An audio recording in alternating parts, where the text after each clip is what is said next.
চাপৰত উপস্থিত অসম চৰকাৰৰ কেবিনেট মন্ত্ৰী তথা শিলচৰ লোকসভা সমষ্টিৰ ভাৰতীয় জনতা পাৰ্টিৰ মনোনীত প্ৰাৰ্থী পৰিমল শুক্লবৈদ্য ধুবুৰী লোকসভা সমষ্টিত প্ৰবুদ্ধ নাগৰিক সন্মিলনত অংশগ্ৰহণ কৰে পৰিমল শুক্লবৈদ্যই ২ নম্বৰ ধুবুৰী লোকসভা সমষ্টিৰ বিজেপি মিত্ৰজোঁটৰ প্ৰাৰ্থী জাভেদ ইছলামৰ হৈ নিৰ্বাচনী প্ৰচাৰ চলাই ১০০% জয়লাভ নিশ্চিত বুলি দাবী কৰে মন্ত্ৰীগৰাকীয়ে লগতে AIUDF আৰু কংগ্ৰেছ দলক তীব্ৰ সমালোচনা মন্ত্ৰীগৰাকীৰ কংগ্ৰেছ দলৰ ধুবুৰী লোকসভা সমষ্টিত মনোনীত প্ৰাৰ্থী তথা অসম চৰকাৰৰ প্ৰাক্তন মন্ত্ৰী ৰকিবুল হুছেইনে অসমৰ এশিঙীয়া গড়ে ৰক্ষা কৰিব পৰা নাই সি কেনেকৈ ধুবুৰী লোকসভা সমষ্টিক ৰক্ষণাবেক্ষণ দিব বুলি কটাক্ষ কৰে মন্ত্ৰীগৰাকীয়ে আজমলৰ দুৰ্গত জাভেদ ইছলামে জিকিবলৈ সম্ভৱ হ'ব নে একেবাৰে 100% সম্ভৱ হ'ব কাৰণ আজমল সাহেব আপুনি ক'লে যে 3 টাৰ্ম আমিও জানো 3 টাৰ্ম তেওঁ ইয়াতে কৰিলে কিন্তু কামটো একো কৰা নাই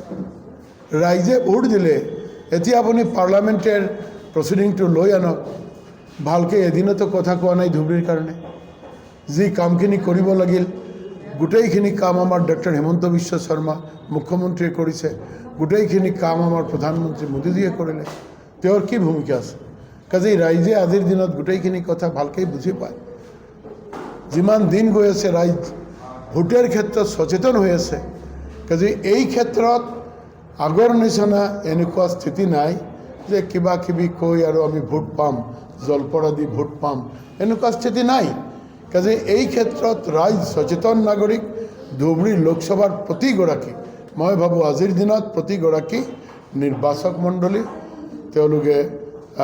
তেওঁলোকৰ বুদ্ধি তেওঁলোকৰ বিবেকৰ জৰিয়তে জাভেদ ইছলাম ডাঙৰীয়াক হাতীৰ চিনত ভোট সকলে মিলি আমি লাগিছোঁ যে জাভেদ ইছলাম ডাঙৰীয়া অগপৰ প্ৰাৰ্থী আমাৰ মিত্ৰজোঁটৰ প্ৰাৰ্থী তেওঁক যাতে ৰাইজে আদৰি লয় তেওঁক যাতে ভোট দিয়ে আৰু ভাৰতীয় জনতা পাৰ্টিৰ নিবেদন আছে ৰাইজৰ ওচৰত নিৰ্বাচক মণ্ডলীৰ ওচৰত যে আমি ভাৰতীয় জনতা পাৰ্টি আমি জানো আমাৰ প্ৰতীক পদুম কিন্তু আমাৰ মিত্ৰজোঁটৰ প্ৰাৰ্থী আমি দিছোঁ তেওঁৰ প্ৰতীক হাতীৰ চিনত এবাৰ তেওঁলোকে তেওঁলোকৰ মতদান কৰি জাভেদ ইছলাম ডাঙৰীয়াক তেওঁলোকে নিৰ্বাচিত কৰিব কাৰণ বাকী যিসকল 13গৰাকী ইয়াতে থিয় হৈছে আমি দেখিলোঁ যে বাকীসকল ট্ৰাষ্টেড মানুহ আৰু আমাৰ ভাৰতীয় জনতা পাৰ্টি বা আমাৰ মিত্ৰজোঁটৰ এই ক্ষেত্ৰত আমি ভাবোঁ যে ধুবুৰী লোকসভাৰ যিসকল শ্ৰদ্ধাৰ নিৰ্বাচক মণ্ডলী তেওঁলোকে এইবাৰ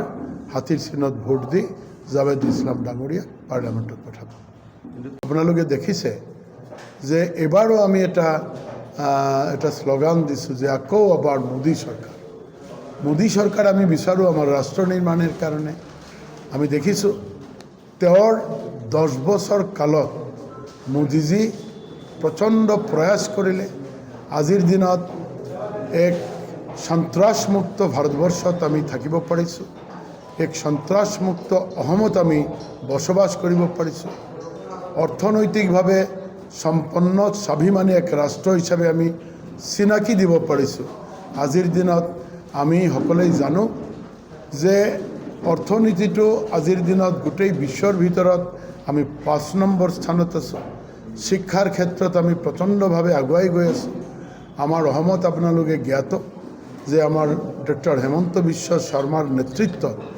মোদীজীৰ নিৰ্দেশত আমাৰ ইয়াতে মেডিকেল কলেজ আমাৰ ইয়াতে মডেল কলেজ আমাৰ ইয়াতে মডেল হাইস্কুল আমাৰ ইয়াতে ল কলেজ ইত্যাদি কাম আৰম্ভ হৈছে বহুত ঠাইত আমি ইউনিভাৰ্চিটিৰ কাম শেষ কৰিলোঁ ইউনিভাৰ্চিটিৰ ষ্টুডেণ্ট বা মেডিকেল কলেজৰ ষ্টুডেণ্ট পাছ আউট হৈ ওলাই আহিছে আমি ঠিক তেনেকুৱাই সমাজেৰ প্ৰতিটা স্তৰেৰ মানুষ যাতে সঠিকভাবে এক স্বাধীন দেশেৰ সাৰ্বভৌম দেশেৰ নাগৰিক হিসাবে গৰ্ব কৰিব পাৰে তাৰ কাৰণে শিক্ষাৰ ক্ষেত্ৰত সংস্কৃতিৰ ক্ষেত্ৰত সংস্কাৰেৰ ক্ষেত্ৰত খেলৰ জগতত অৰ্থনীতিত সব ক্ষেত্ৰত যাতে আমি এই ৰাজ্য আৰ ৰাষ্ট্ৰক আগুৱাই লৈ যাব পাৰোঁ তাৰ কাৰণে মোদীজীৰ নেতৃত্বত 10 বছৰ কাল আমাক এই মা ভাৰতীক বা আমাৰ ৰাষ্ট্ৰক প্ৰচণ্ডভাৱে তেওঁ একটা দিহা দিলে আৰ এই ক্ষেত্ৰত আমি খুব আশাবাদী যে আমাৰ আহা 5 বছৰত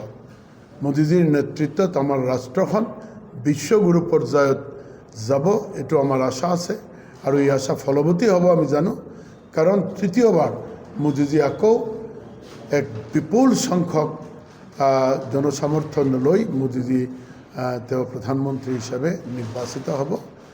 ইতিমধ্যে দেখা গৈছে যে কংগ্ৰেছৰ প্ৰাৰ্থীগৰাকী ৰকিবুল হুছেইনো কিন্তু ইয়াত কণ্টেষ্টত আছে। কেনেকৈ আপোনালোকে কংগ্ৰেছৰ প্ৰাৰ্থীগৰাকীক পৰাস্ত কৰিব চেষ্টা কৰিব?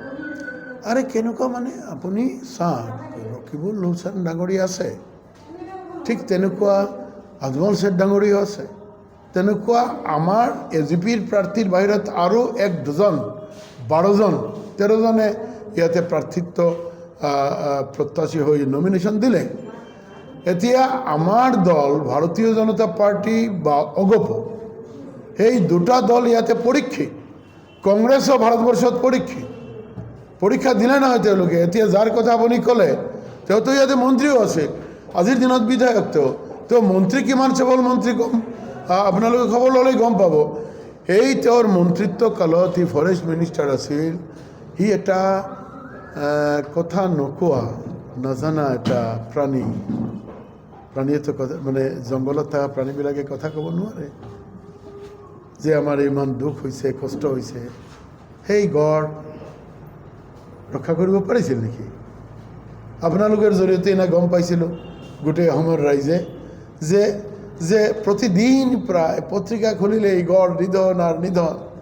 এতিয়া কংগ্ৰেছৰ মন্ত্ৰী হিচাপে তেওঁৰ পৰীক্ষা হৈ গ'ল। এটা অবলা প্ৰাণীক সি ৰক্ষা কৰিব পৰা নাই। আমাৰ প্ৰাইড অসমৰ গড়, একশিঙীয়া গড়, সেই আমাৰ সন্মান ৰক্ষা কৰিব পৰা নাই।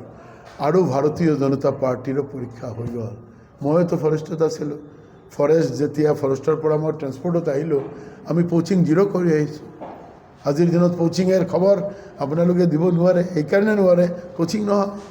এতিয়া ভাৰতীয় জনতা পাৰ্টি পৰীক্ষাত আপোনালোকেই কিমান নম্বৰ দিব আৰু তেওঁক কিমান নম্বৰ দিব, এইটো আপোনালোকে দিয়ক আৰু ৰাইজেও দিব। আজি চাপৰত আমাৰ চাপৰ মণ্ডলে প্ৰবুদ্ধ নাগৰিক সন্মিলন মাতিছে। আৰু বিশেষকৈ এই সন্মিলনত আমাৰ SC ST OBC কিছুমান মানুহ আৰু আয়োজকো আছিল আমাৰ এই মৰ্চাৰ মানুহসকল। আমি ইয়াতে চাপৰ অঞ্চলৰ প্ৰবুদ্ধ নাগৰিকক লৈ এটা সভা পাতিলোঁ।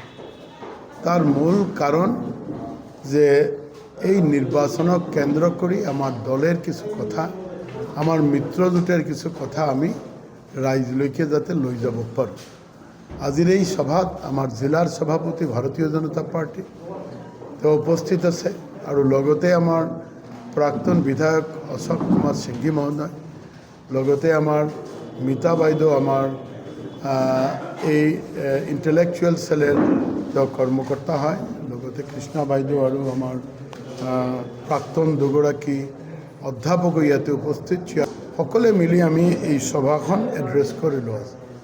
তাৰ মূল কাৰণ যে 7 তাৰিখে নিৰ্বাচনত যাতে ধুবুৰী অঞ্চলত সঠিক অৰ্থত যাতে ৰাইজে নিৰ্বাচক মণ্ডলীয়ে যাতে অগপৰ প্ৰাৰ্থীক তেওঁলোকে ছাপোৰ্ট কৰি যাতে এই নিৰ্বাচনত জয়যুক্ত কৰি মোদীৰ যি লোকসভাত যি নেতৃত্ব, এই নেতৃত্বক মজবুত কৰিব পাৰে।